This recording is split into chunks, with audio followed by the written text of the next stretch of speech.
सबैलाई हार्दिक नमस्कार। यो पुस्तकभित्र के छ नामक श्रृङ्खलामा यहाँहरूलाई हार्दिक स्वागत छ। आज म यस श्रृङ्खला अन्तर्गतको 16औं श्रृङ्खलामा डाक्टर स्वामी रामानन्द गिरी एक अध्ययन नामक पुस्तक लिएर यहाँहरू समक्ष उपस्थित भएको छु। डाक्टर स्वामी रामानन्द गिरी धादिङमा जन्मिएर वाल्मीकि विद्यापीठमा धर्मशास्त्र विषयको उपप्राध्यापकसम्म सेवा गरी जनक दर्शनम विषयमा विद्यावारिधि स्तरीय अनुसन्धान पुरा गरी देवघाट स्थित महेश संस्कृत गुरुकुल विद्यापीठको स्थापना, सञ्चालन र प्रवर्धन गर्न उहाँले पुर्याउनु भएको योगदानको बारेमा नेपाली समाज अनभिज्ञ छैन। उहाँ ब्रह्मलीन भइसकेपछि उहाँका उत्तराधिकारी शिष्य स्वामी रमणानन्द गिरिजी महाराजबाट यो पुस्तकको सम्पादन गरिएको हो, लेखन गरिएको हो र यो पुस्तक 2076 सालमा द्वितीय गुरु स्मृति महोत्सवको रूपमा उहाँको पुण्य स्मृतिको सन्दर्भमा यो प्रकाशनमा आएको हो। यसको प्रकाशन महेश संस्कृत गुरुकुलले गरेको हो र यो 151 पृष्ठमा विस्तारित भएको यो कृतिको मूल्य स्वैच्छिक राखिएको छ। यहाँ कुनै मूल्य अङ्कन गरिएको छैन र यसमा सुरुमा अनन्त श्री विभूषित स्वामी गुरु शरणानन्द उदासीन काष्ण्याश्रम मथुराको शुभाशंसा समावेश गरिएको छ। वाक्य पुष्पोपहारमा लेखक स्वामी रमणानन्द गिरिजीको भगवत्पादीय वाक्य पुष्पोपहार रहेको छ र यसमा गुरुको परिचय, व्यक्तित्व र उहाँको योगदानलाई आधार मानेर, जीवनी व्यक्तित्व र योगदानलाई आधार मानेर यो पुस्तक तयार पारिएको हो। यसको विशेष सूचीमा उल्लेख भएका शीर्षकहरू यस प्रकार छन्। यो पृष्ठभूमि छ। सुरुमा डाक्टर स्वामी रामानन्द गिरीको एक अध्ययनको पृष्ठभूमि उहाँको जीवनीसँग सम्बद्ध छ। दोस्रो, गुरुवरको स्वभाव र तिनका मुख्य आयाम शीर्षकको दोस्रो खण्ड छ, जसमा गुरु कडाभित्रको नरम, पढ्ने पढाउने निष्ठा, देश र संस्कृति प्रेम, गुरुकुल अभियान, 5 नम्बरमा अतीन्द्रिय चेतना, 6औं नम्बरमा अन्य चारित्रिक विशेषता गरेर गुरुका आयामहरूको विस्तृत विवेचना र समीक्षा गर्ने प्रयत्न गरिएको छ भने तेस्रो खण्डमा कृतित्वको विश्लेषण छ र कृतित्वको विश्लेषण अन्तर्गत डाक्टर स्वामीजीको कृतित्वको चरण विभाजन गरिएको छ। दोस्रो नम्बरमा कृतिमा निहित विचारबिन्दु र विशेषताहरूको मूल्याङ्कन गरिएको छ। तेस्रो नम्बरमा प्रकाशित कृतिहरूको सामान्य परिचय दिएको छ। चौथो नम्बरमा कृतिहरूको विश्लेषण गरिएको छ, समीक्षा र मूल्याङ्कन गर्ने प्रयत्न गरिएको छ। 5औं नम्बरमा अन्य दार्शनिक लेखहरूको बारेमा परिचयात्मक प्रस्तुति दिएको छ र उपसंहारमा यसलाई निष्कर्ष रूपमा प्रस्तुत गरिएको छ भने गुरु वचनामृतमा गुरुका वचनहरूलाई, जुन रेकर्ड गरिएका वचनहरू र टिपोट गरिएका वचनलाई गुरुका आदर्श वाक्यको रूपमा, एउटा महावाणीको रूपमा त्यसलाई समावेश गरिएको छ र अन्तमा सन्दर्भ ग्रन्थ सूचीको रूपमा पनि यो ग्रन्थ तयार पार्दा के कति ग्रन्थहरूको सहयोग लियो र मुख्य ग्रन्थ र सहायक ग्रन्थलाई आधार मानेर यसमा समावेश गरिएको छ र अन्तमा गुरुका तस्बिरहरू पनि छन्। अन्तिम पृष्ठ, कभरको अन्तिम पृष्ठमा, कभरको बाह्य पृष्ठमा गुरुकुल संस्था महेश संस्कृत गुरुकुलद्वारा प्रकाशन गरिएका कृतिहरूको विवरणात्मक परिचय तस्बिरको रूपमा दिएको छ र यो कृतिभित्र सुरुमा आफूलाई लागेका, पढ्दाखेरि सरस्वती पढ्दा मैले महत्त्वपूर्ण ठानेका केही पङ्क्तिहरू परिचयात्मक रूपमा यहाँ प्रस्तुत गर्ने अनुमति चाहन्छु। पृष्ठभूमिमा उहाँसँगको मेरो भेट धेरै लामो होइन। रमणानन्द गिरीजीले भन्दै हुनुहुन्छ 2053 सालमा 9 वर्षको उमेर हुँदा गुरुकुलमा प्रवेश गरेपछि मात्र मैले उहाँलाई नजिकबाट देख्ने सुन्ने मौका पाएको हुँ। लगभग 21 वसन्त उहाँको प्रत्यक्ष संरक्षणमा र लालन पालनमा बिताइयो। 2053 सालदेखि 2073 सालसम्मको यही कालखण्डमा अनुभव गरिएको उहाँभित्रको भाव संवेग र ती विविध संवेगद्वारा निर्माण भएको एउटा विशिष्ट स्वभावको यथामती प्रस्तुति यो आलेखमा गरिनेछ। गुरुवर स्वयंलाई अनावश्यक महिमा मण्डन मन नपर्ने भएकाले सकेसम्म सन्तुलित शब्दहरूबाट उहाँको जीवन दृष्टिलाई उद्घाटन गर्ने प्रयत्न हुनेछ। साथै गुरुवरको व्यक्तित्व र कृतित्वको मूल्याङ्कनका क्रममा लेखकीय तटस्थताका दृष्टिले उहाँलाई स्वामीजी भनेर उल्लेख गरिनेछ। यो पृष्ठभूमिमा उहाँको यो प्रस्तुति छ। सरस्वती भन्दा स्वामीजी कडा भएर पनि भावुक, अनुशासन प्रिय, अध्ययन अध्यापनमा पूर्ण समर्पित एवं वेदान्तमा पूर्ण निष्ठा राख्ने संस्कृत प्रेमी सन्त हुनुहुन्थ्यो। उहाँ कडाभित्र पनि नहुने घिउ जस्तो नरम हुनुहुन्थ्यो। यो स्वामीजीको सबैभन्दा बढी प्रसिद्ध स्वभाव हो। मानिसहरू उहाँलाई दुर्भाषा भन्थे।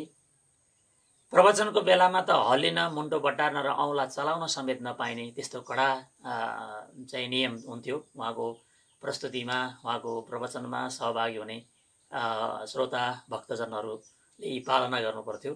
उहाँको नजरबन्दभित्र समर्पित श्रोताहरू बाहेक अरू कसैलाई छेर्ने अनुमति थिएन र अनुशासन पालन नभएकाले सभालाई फड्काएर उहाँ प्रज्ञा प्रतिष्ठानमा एउटा सभाकक्षमा भएको राजनीतिक, साहित्य र अन्य विविध क्षेत्रका अगुवाहरूको एउटा राष्ट्रिय स्तरको कार्यक्रममा आफ्नो अनुशासन पालना नभएको देखेर उहाँले सभालाई फड्काएर कार्यक्रम नै बहिष्कार गरेको दृश्य होस् वा प्रधानमन्त्री, पूर्व प्रधानमन्त्रीहरूलाई ललकारेको घटना होस्, नजिकबाट देख्नेहरू भन्छन् अरू बेलामा भन्दा सभा समारोह र सत्सङ्गको बेलामा स्वामीजीमा दुर्भाषाको आविर्भाव धेरै भएको देखिन्छ। 2056 सालमा मैं संस्कृत गुरुकुल विद्यापीठको उद्घाटन कार्यक्रमलाई मैले जल्दी सम्झन्छु भनेर उहाँले व्यक्त गर्नुभएको छ। यहाँ पूर्व प्रधानमन्त्री गिरिजाप्रसाद कोइरालालाई प्रमुख अतिथिका रूपमा कार्यक्रममा स्वागत र आसन ग्रहण गराइयो। तर जब स्वामीजीको बोल्ने पालो आयो तब आदरार्थी कुनै विशेषण नलगाई भन्न थाल्नुभयो, गिरिजा बाबु, तपाईले धेरै कुराहरू सिक्न र सम्झन बाँकी छ। यसरी उहाँले सचेत गराउनुहुन्थ्यो। छाटिएका योग्य श्रोताहरू अनुशासित भएर बसेका छन् भने उहाँलाई प्रवचन असाध्यै फुर्थ्यो। मेरो हृदय सेतो कागज जस्तो छ, जसले जस्तो भाव राख्छन् त्यही प्रतिबिम्बित हुन्छ। तिमीहरूको भावको छाप अनुसार नै मबाट शब्दहरू निस्कन्छन्, गुरुले यसो भन्नुहुन्थ्यो। स्वयं उहाँको पनि आफूलाई दुर्भाषा भनिएको प्रति व्यङ्ग्य गर्दै त्यसलाई स्वीकार पनि उहाँले गर्नुहुन्थ्यो। र पाठ बुझाउन नसक्ने विद्यार्थीलाई धुरु रुनै गरी गाली गरिसकेपछि पहिला गाली गर्नुहुन्थ्यो। तर गाली गरिसकेपछि सुत्ने बेलामा आफूले पिउने गरेको दुधको गिलास त्यही विद्यार्थी कहाँ पुर्याएका कयौं घटना हामीले गुरुकुलको छात्रावासमा देख्यौं र भोग्यौं। गाली गर्दा कसैले साह्रै चित्त दुखाएको रहेछ भने भोलिपल्ट माफी मागेको पनि देख्यौं। गुरुले माफी पनि माग्नुहुन्थ्यो।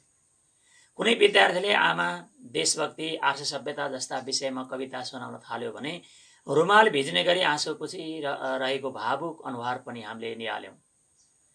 विद्यार्थीको रूपमा नजिक बस्दा मलाई उहाँको विषयमा निश्चित धारणा बनाउन सधैँ मुस्किल पर्यो। नरम हो कि कठोर ठम्म्याउने गाह्रो भयो।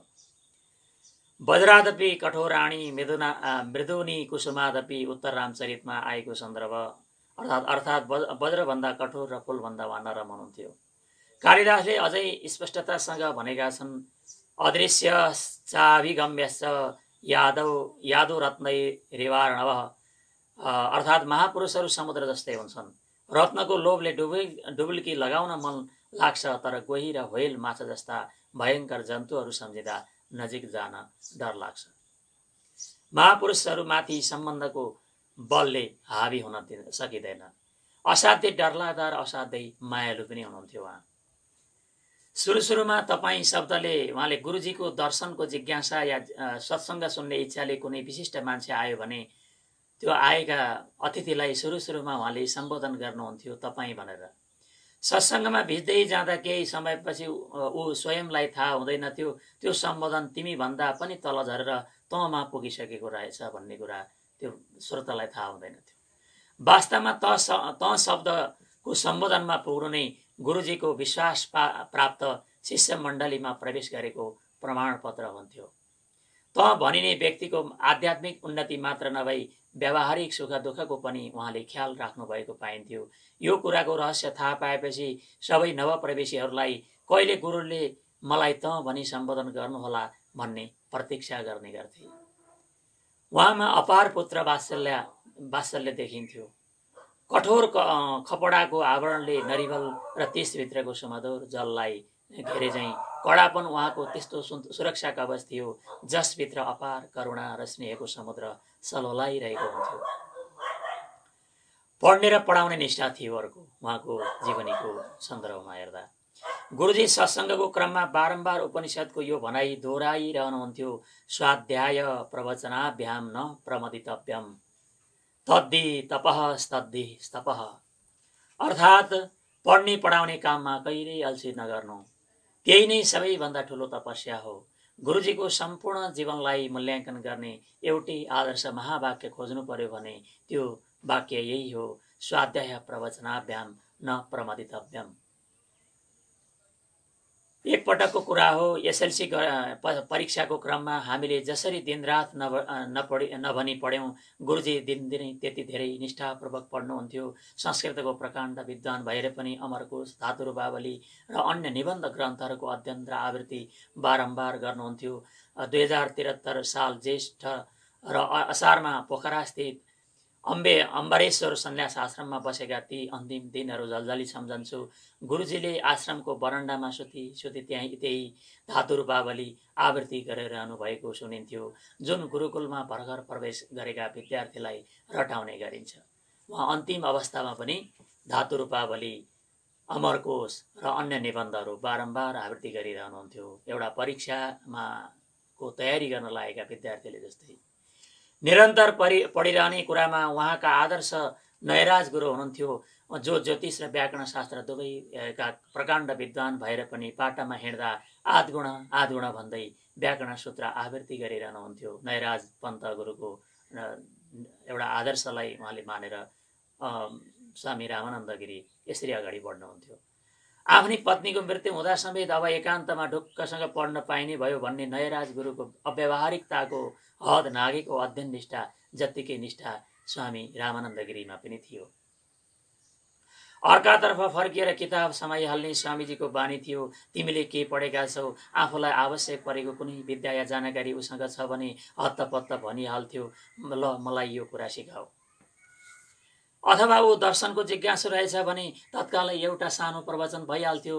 हरेक वर्ष गुरुकुलको आयोजना गर्ने साहित्य कार्यक्रम मकर काव्य यामिनीमा देशभरिका जम्मा भएका साहित्यकार, समालोचकहरू, कविवर माधव प्रसाद घिमिरे, डाक्टर वासुदेव त्रिपाठी, प्राध्यापक राजेन्द्र सुवेदी, प्राध्यापक घनश्याम कणेल, कविवर गोविन्दराज विनोदीलाई अगाडि राखी साहित्यको परिभाषा या मुनावदनको कुनै कविताको तात्पर्यको जिज्ञासा गर्दै घण्टौं बिताएको हामीले प्रत्यक्ष देखेका छौं। स्वामीजी यति जिज्ञासु स्वभावको हुनुहुन्थ्यो। ती प्राध्यापक र वरिष्ठ साहित्यकारहरू विदा भइसक्दा पनि उहाँको पढ्ने धोको पुग्दैनथ्यो। क्षतिपूर्ति स्वरूप उमेशजी, निराजनजी जस्ता आफ्नै शिष्यहरूसँग साहित्यका विषयमा छलफल चलाउनुहुन्थ्यो। स्वामीजीको पढाइको प्रमुख शैली बारम्बार घोक्नु र आवृत्ति गरिरहनु हो। घोक्दा ठुलो स्वरले टाउको हल्लाएर पढ्नु पर्थ्यो। पछि शरीर मोटाउँदै गएपछि बिस्तारामै आराम गरी या सुती पनि पढिरहने उहाँको बानी थियो। अङ्ग्रेजी भाषाको अध्ययन गर्ने क्रममा चाहिँ विभिन्न विद्वानहरूका अङ्ग्रेजी भाषाका वेदान्त प्रवचनहरू टेप रेकर्डबाट सुन्ने अभ्यास पनि उहाँले गर्नुहुन्थ्यो। प्रवचन सुन्दा उहाँले धेरै ओशो रजनीशको रेकर्ड सुन्नुहुन्थ्यो भने स्कुलबाट निस्किएको गीताको अङ्ग्रेजी व्याख्या, अष्टावक्र गीताको अनुवाद जस्ता किताब पल्टाइरहनु भएको देखिन्थ्यो। संस्कृत साहित्यमा उहाँलाई पद्यभन्दा गद्य बढी मन पर्थ्यो। शिवराज विजय सधैँ आवृत्ति गरिरहनुहुन्थ्यो भने कादम्बरी, दशकुमार चरित जस्ता ग्रन्थहरू पनि कहिलेकाहीँ हेरेको देखिन्थ्यो। त्यस्तै रूपचन्द्रिका, अमरकोश, लघु सिद्धान्त कौमुदी र तर्क सङ्ग्रह उहाँलाई साह्रै मन पर्थे। उहाँले सबै शास्त्रहरूमा प्रवेश गराउने कुञ्जीको रूपमा तर्क सङ्ग्रह र लघु सिद्धान्त कौमुदीलाई लिनुहुन्थ्यो। तर्क सङ्ग्रह र लघु कौमुदीकै आधारमा आफू विद्वान भएको र यी दुवै ग्रन्थ कै जगमा गुरुकुल खोलिएको भन्ने गर्नुहुन्थ्यो। यी दुई ग्रन्थप्रति उहाँको कति धेरै आदरभाव थियो भन्ने कुरा 2069 साल माघ 6 गते नित्य सत्सङ्गको उहाँको भनाइबाट स्पष्ट हुन्छ। झुटो नबोल्ने, होटेलमा नखाने, 2 पटक सन्ध्यावन्दन गर्ने र लघु सिद्धान्त कौमुदी र तर्क सङ्ग्रह राम्ररी पढाउन सक्ने मानिस छ भने त्यसको शिरमा शिवभावले रुद्राभिषेक गर्दा हुन्छ। त्यसलाई सर्वस्व दान दिए पनि केही फरक पर्दैन। यो पात्रको रूपमा उहाँले त्यस्तो श्रद्धा थियो दुईटा ग्रन्थप्रति, तर्क सङ्ग्रह र लघु सिद्धान्त कौमुदीप्रति। वेदान्त दर्शनमा उपनिषद, गीता र ब्रह्मसूत्रलाई प्रस्थान्तरित अर्थात् 3वटा प्रमुख बाटाका रूपमा मान्यता प्राप्त विषय हुन्। यी 3 आधार ग्रन्थहरूमध्ये पनि उपनिषद र गीताको अर्थ निर्धारण ब्रह्मसूत्रको व्यवस्थाको आधारमा गर्नुपर्छ। त्यसैले स्वामीजी ब्रह्मसूत्रलाई असाध्यै मन पराउनुहुन्थ्यो। भन्नुहुन्थ्यो, मानवको रचनामा ब्रह्मसूत्रभन्दा अर्को श्रेष्ठ कुनै ग्रन्थ छँदै छैन। उहाँले माण्डुक्यकारिका, माण्डुक्योपनिषद, श्रीमद् भागवत, श्रीधरी टीका र यसमा 3वटा श्लोक, त्यसमा पृथु चरित्र, प्रहलाद चरित्र, भरतको चरित्र, नवयोगेश्वरको प्रसङ्ग र उद्धव कृष्ण संवादको प्रसङ्ग, त्यस्तै वेदान्तका उहाँलाई मनपर्ने अन्य ग्रन्थहरू थिए। पञ्चदशी, संक्षेप शारीरिक, नैष्कर्म्य सिद्धि, विवेक चूडामणि, 10 श्लोकी सिद्धान्त बिन्दु, दक्षिणामूर्ति स्तोत्र, चर्पट पञ्जरिका, प्रश्नोत्तरी मणिरत्न माला। भक्ति साहित्यमा चाहिँ उहाँलाई सबैभन्दा बढी मनपर्ने ग्रन्थ हो मधुसूदन सरस्वती विरचित भक्ति रसायन। त्यस्तै नारद भक्ति सूत्रको पनि सत्सङ्गका क्रममा उहाँले बारम्बार उल्लेख गर्नुहुन्थ्यो। नेपाली साहित्यमा उहाँलाई सबैभन्दा बढी मनपर्ने ग्रन्थहरू तरुण तपसी र मुनावदन थिए। भानुभक्त रामायण पनि उहाँलाई साह्रै मन पर्थ्यो। भानुभक्त, लेखनाथ र लक्ष्मीप्रसाद देवकोटा त मलाई भगवानकै अवतार हुन् जस्तो लाग्छ। म यिनलाई नेपाली साहित्यका ब्रह्मा, विष्णु र महेशको रूपमा मान्छु भनी बारम्बार उहाँ भन्नुहुन्थ्यो। एकपटक आफ्ना गुरु महेशानन्द गिरिजी महाराजसँग वेदान्त अध्ययन गर्न राजस्थान माउन्ट आबुको आश्रममा बसिरहँदा गुरु भ्राता स्वयं प्रकाशानन्द गिरिजीले तिम्रो भाषाको सबैभन्दा मिठो श्लोक के हो भनी सोद्धा उहाँले उत्तर दिनुभएको थियो, म खाऊँ मैलाऊँ सुख सय लवा मोज म गरौँ, म बाँचौँ मै नाचौँ अरू सब मरुन् दुर्बलहरू, भनी दारा धस्ने अबुझ सठदेखि छकपरी, चिता खेदका छोडी अभयसित हाँस्यो मरिमरी। उहाँका यी 16वटा कृतिहरू प्रकाशित भएका देखिन्छन्। यहाँ उल्लेख भए अनुसार उहाँको पहिलो पिएचडी विद्यावारिधीको यो किताब हो, जो चाहिँ जनक दर्शनमका नामले महेन्द्र संस्कृत विश्वविद्यालयद्वारा 2050 सालमा प्रकाशित छ। माण्डुक्य उपनिषद हो, जो महेश सन्यास आश्रमद्वारा 2051 सालमा प्रकाशित छ। रामगीता 2053 सालमा, 54 सालमा, 63 सालमा, 66 सालमा यसका 4थो संस्करणसम्म आएका छन्। वेदस्तुति छ 2061 सालमा। श्रीमद् भागवत का धेरै खण्डहरू छन्। त्यसमध्ये पहिलो खण्ड 2065 साल र त्यसको दोस्रो संस्करण 2072 सालमा भएको छ। त्यस्तै दोस्रो खण्ड 2066 सालमा र दोस्रो संस्करण 2075 सालमा भएको छ। त्यस्तै तेस्रो खण्ड छ भागवतको, जो 2067 सालमा भयो। त्यस्तै चौथो खण्ड 2067 सालमै, पाँचौँ खण्ड 2068 सालमा। यसरी 5वटा खण्ड यसरी प्रकाशित भएका छन्। र देवी गीता छ 2069 सालमा, दुर्गा सप्तशती 2069 सालमा। त्यस्तै भागवत महापुराणको 6औं खण्ड छ 2069 सालमा। शिवम महिमना स्तोत्र छ 2070 सालमा महेश संस्कृत गुरुकुलले नै प्रकाशित गरेको हो। श्रीमद् भागवतको महापुराणको अन्तिम तथा 7औं खण्ड छ, जो 2070 सालमा प्रकाशित भयो र त्यसको दोस्रो संस्करण 2075 सालमा प्रकाशित भएको छ। त्यस्तै 15औं कृतिका रूपमा दक्षिणामूर्ति स्तोत्र छ, जो 2071 सालमा प्रकाशित भएको छ। ईशादिदश उपनिषद छ, जो 2073 सालमा प्रकाशित भएको। यसरी 16वटा कृतिहरू ग्रन्थ आकारका रूपमा उहाँका प्रकाशित भएका छन्। र यस पछाडि यहाँ कृतिहरूको विश्लेषण गरिएको छ, संक्षिप्त विषयवस्तु दिएको छ, समीक्षा र मूल्याङ्कनको परिपाटी मा यी सबै चाहिँ 16वटा कृतिहरूको क्रमिक रूपमा यहाँ विश्लेषण गरिएको छ, मूल्याङ्कन गरिएको छ यो यही परम्पराबाट।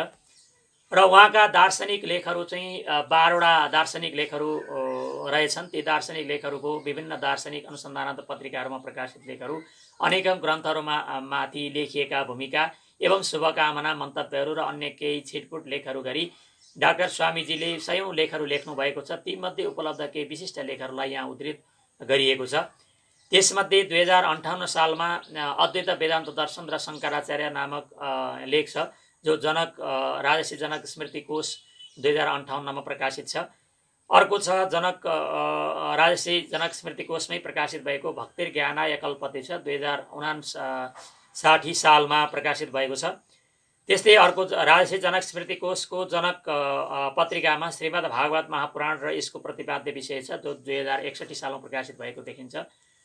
त्यस्तै अर्को जनक पत्रिकाको राजर्षि जनक स्मृति कोश द्वारा प्रकाशित ब्रह्म प्राप्तिका साधन कर्म भक्ति र ज्ञान शीर्षकको अनुसन्धानात्मक लेख छ, 2062-63 सालमा प्रकाशित छ। त्यस्तै अर्को जनक पत्रिकाकै अनुसन्धानात्मक पत्रिकाकै 2065 सालको अङ्कमा मोक्षको एकमात्र साधन ज्ञान भन्ने छ, यो प्रकाशित भएको छ। त्यस्तै 6औं लेख जनक दर्शन र शाङ्कर दर्शन एक तुलनात्मक अध्ययन छ, यो जनक पत्रिकाकै यो 2066-67 सालको अङ्कमा प्रकाशित छ।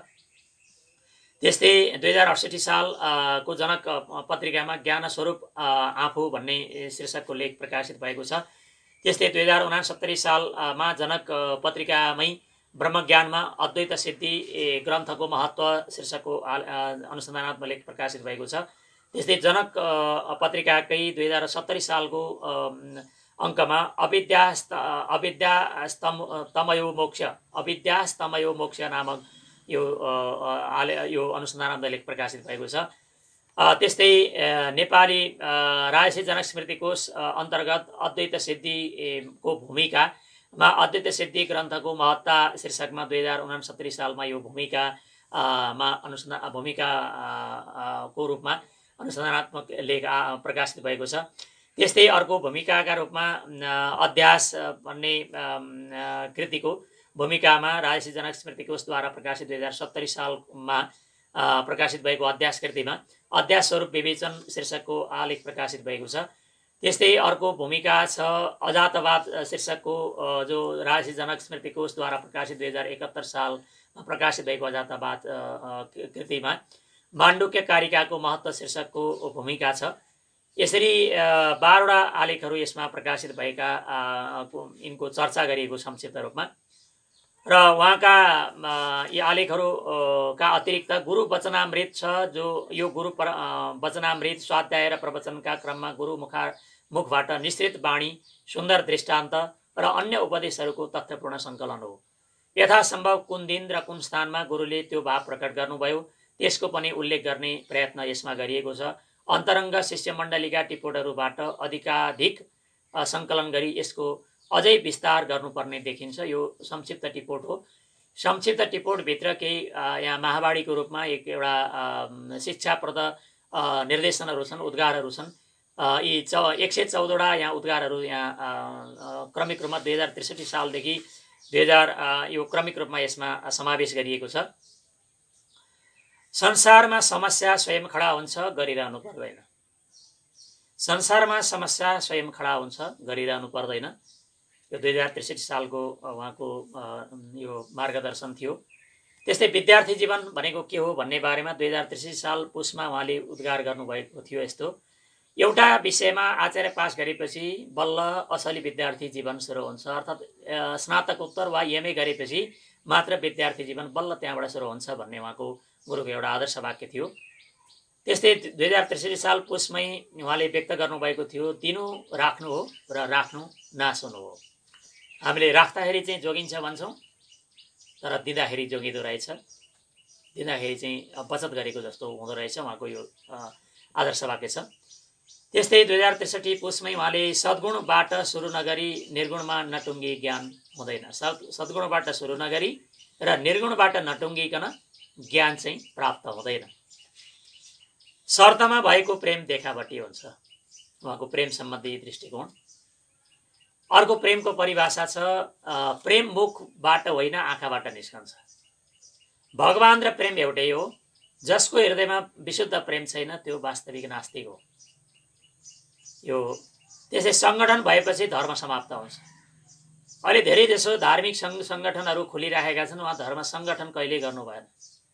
धर्मका एउटा अनुयायी एउटा सङ्गठन खोलेर अध्यक्ष, उपाध्यक्ष, महासचिव यस्ता बन्ने उहाँको कहिले पनि रहेन। त्यसमाले उहाँ सङ्गठन, धर्मको सङ्गठन गर्नेहरूप्रति उहाँ लक्ष्य गरेर उहाँले भन्नुभएको छ कि सङ्गठन भएपछि धर्म समाप्त हुन्छ। सङ्गठन गर्ने होइन, सबैलाई सङ्गठित गर्दै जाने हो, मानवलाई उपदेश दिँदै जाने हो भन्ने उहाँको चाहिँ आदर्श थियो। मान्छेको सृष्टि गनाउँछ भने ईश्वरको सृष्टि बाँच्न आउँछ।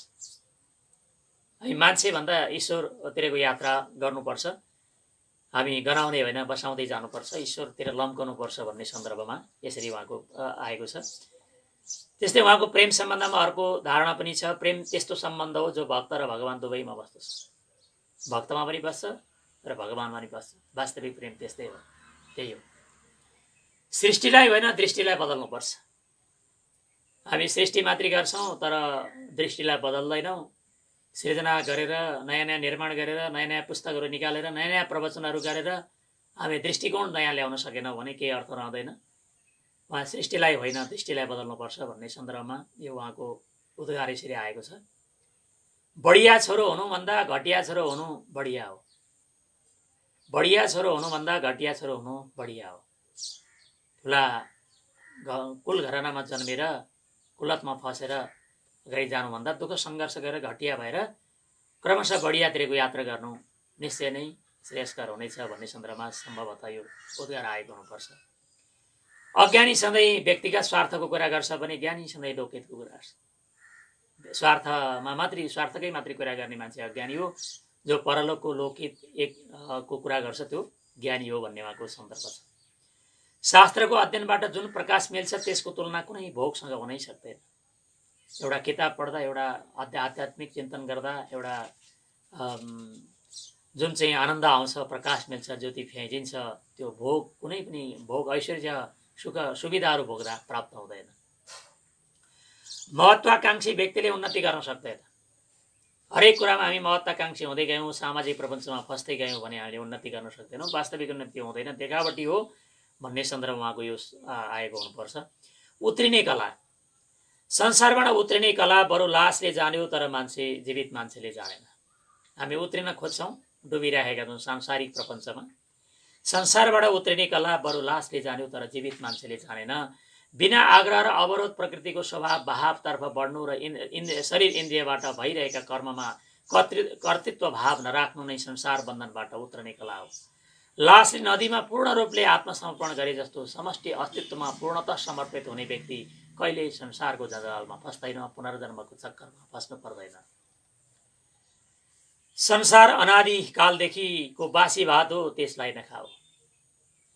संसारलाई नै हामी खान थाल्यौँ यो भनेदेखि वास्तविक सांसारिक रूपमा प्रपञ्चमा फस्दै गयौँ। यो बासी भात हो, कहिले जति खाए पनि अगाइँदैन। संसार अनादि कालदेखि नै बासी भात हो, त्यसलाई नखाऊ। सकेसम्म बच्चा सांसारिक प्रपञ्चबाट भन्ने सन्दर्भमा यो उद्गार आएको हुनुपर्छ गुरुको। मान्छेलाई अनुहार हेर्ने धेरै ऐना चाहिएको छ। मान्छेलाई अनुहार हेर्ने ऐना धेरै चाहिएको छ। बाथरुम जाँदा ऐना छ, बैठक बस्दा ऐना छ, शयन कक्षमा ऐना छ, पकेटमा समेत ऐना राख्दै गइन्छ हामीले। तर आत्माको अनुहार हेर्ने सत्सङ्ग भनी चाहिएको छैन। सत्सङ्ग गर्ने चिन्तनै हामीलाई फुर्सद छैन। ऐना हेर्न हामी चाहिँ धेरै व्यस्त छौँ। यो वास्तविक रूपमा सत्सङ्गको ऐना हेर्नु सिकौँ। बाथरुममा, शयन कक्षमा, अनि पकेटमा, हरेक कुरा हरेकमा चाहिँ हामीले ऐनाको होइन वास्तविक सत्सङ्गको ऐना हेर्ने सिकौँ भन्ने सन्दर्भमा गुरुको यो आशीर्वाद आएको हुनुपर्छ।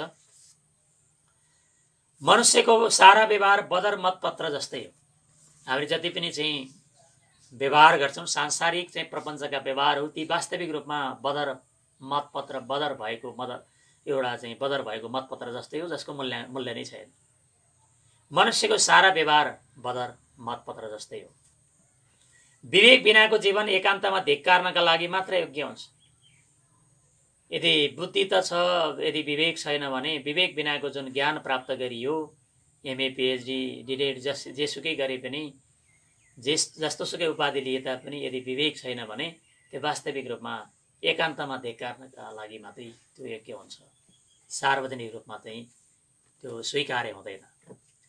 संसारका पदार्थलाई एकपटक मात्र मान्यता दियो भने पनि त्यसले बारम्बार दुःख दिइरहन्छ। यो सांसारिक प्रपञ्चको जुन पदार्थ हुन् त्यसलाई मान्यता दिएर त्यसैमा चाहिँ लिसो जस्तै टाँसिएर हिँडियो र आत्मचिन्तनतर्फ लागिएन भने वास्तविक रूपमा त्यसले नै धेरै दुःख दिन्छ भन्ने सन्दर्भमा यो गुरुको आशीर्वाद आएको हुनुपर्छ। स्नेह तलतिर बग्छ भने श्रद्धा माथितिर बग्छ। हामी स्नेह भन्दा श्रद्धा गर्न सिकौँ। स्नेह तलतिर बग्दै जान्छ, तलतिर बग्नु स्नेहको चाहिँ काम हो भने श्रद्धा माथितिरै बग्छ। हामी श्रद्धा गर्न सकौँ, आफूभन्दा अग्रजलाई सम्मान श्रद्धा गर्न सक्यौँ भने हामी निश्चय नै त्यो स्नेह चाहिँ त्यो श्रद्धाबाट स्नेहको रूपमा क्रमशः बग्दै जान सक्छ। मनले मान्छेलाई होइन, मान्छेले मनलाई बिगारेको हो। वास्तविक हामी मान्छे बिगार्यौँ, मान्छे बिग्रियौँ भन्छौँ। मनले मान्छेलाई होइन, मान्छेले मनलाई बिगारेको, मनलाई बिगारेको कारणले मान्छे बिग्रिँदै गएका हौँ। यो गुरुको आशीर्वाद यसरी आएको छ। यो संसार बौलाएको साँडे हो। यो बौलाएको साँडेको पछि कति लाग्ने, जति धेरै पछि लाग्यो साँडेले चाहिँ हामीलाई त्यसले चाहिँ प्रताडित गर्छ मात्रै। हे शिष्यहरू, यो युग चुइने थोत्रो तापके जस्तो भइसक्यो, यसलाई तुरुन्त फेरिदेऊ। यो संसारलाई बदल। जस्तो सुकै तन्त्र आए पनि संस्कारको तन्त्र आएको छैन। यो चुइने तापके जस्तो भइसक्यो, यसलाई फेरिसक। हे शिष्यहरू, यो युग चुइने थोत्रो तापके जस्तो भइसक्यो, यसलाई तुरुन्त फेरिदेऊ। समयको दुरुपयोग भगवानको अनादर हो। अत व्यर्थमा समय नगुमाऊ। व्यर्थमा यदि समय गुमाउने हो भने त्यो भगवानको अनादर, तिरस्कार गरेको हुन्छ, ठहरिन्छ। त्यस कारणले समयको मूल्यलाई चिनेर अगाडि बढ भन्ने गुरुको यो आशीर्वाद यसरी आएको छ। म प्राइमरी स्कुलको टिचर जस्तो छु। बच्चाहरूलाई सम्हाल्दै कक्षाको समय सकियो जस्तो तिम्रो मनलाई सम्हाल्दै मेरो समय सकिन्छ। मनलाई सम्हाल्न आउनु भएको 70-80 वर्षका मान्छे पनि बालकपन जस्तै छ, मन एकदम विचलित छ, चञ्चल स्वभाव छ। ती प्राइमेरी स्कुलको जस्तो गएर उहाँले प्रत्येकको मनलाई सम्हाल्दै उहाँको जीवन सकिए जस्तो अनुभूति गर्नुभयो। कि ब्रह्मज्ञान छाड कि विषयाशक्तिलाई छाड। यदि विषयाशक्तिमा रमाउने हो भने ब्रह्मज्ञान छाड्नुपर्छ। ब्रह्मज्ञानमा यदि चाहने हो भने विषयाशक्तिलाई छाड्दै जानुपर्छ। उहाँको ब्रह्मचिन्तनसँग सम्बद्ध यो आदर्श वाक्य हो। उहाँले खबरदारी पनि गर्नुभएको छ। जुन दाताहरू छन्, दाताहरूमा जुन अभिमान छ, घमण्ड छ, गोप्यदान जतिको महत्त्व अरू केही पनि हुँदैन। हे दाताहरू, आफ्नो दानमा अभिमान नगर। तिम्रो एक बोरा चामलको भरमा बाँचेको छैन, चाहे भने भूकम्प ल्याइदिन सक्छु। उहाँको यो उद्गार